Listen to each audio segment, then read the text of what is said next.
ஓம் ஸ்ரீதாரா நேயர்களுக்கு வணக்கம். நெறைய பேர் என்ன சொல்றாங்க, எங்க வீட்ல திருஷ்டி வருது. யாரா வராங்க வீட்டுக்கு, ஏதாவது ஒண்ணு கண்ணு வச்சுட்டு போறாங்க.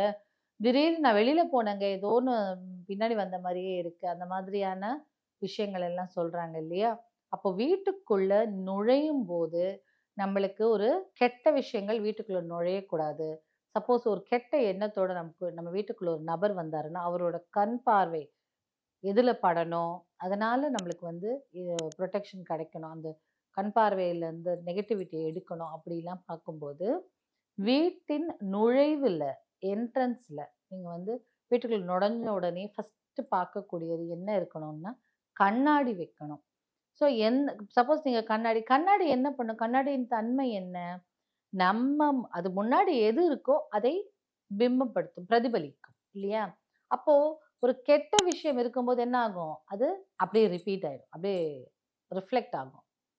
அப்ப திரும்ப அடிச்சிரும். அப்போ கெட்ட எண்ணங்களோடு கூட யாராவது உங்க வீட்டுக்கு வந்தாங்கன்னா, அந்த எண்ணங்கள் அவங்களுக்கே திருப்பி அடிச்சிரும்.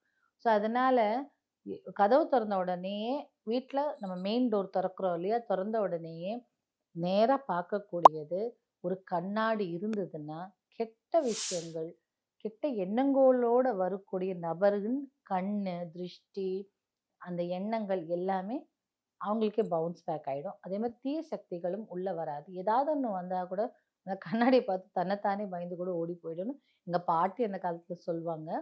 அதனால அந்த கண்ணாடியை வீட்டு முன்னாடி கதவு தொறந்த உடனே பார்க்குற மாதிரி வச்சால், இல்ல நீங்க ஒரு கிரில் கேட் வச்சிருக்கீங்க, ஒரு வராண்டா இருக்குன்னா, அங்க முன்னாடி கண்ணாடி வச்சுருங்க. கெட்டதெல்லாம் பவுன்ஸ் ஆயி வெளியில போயிடும்.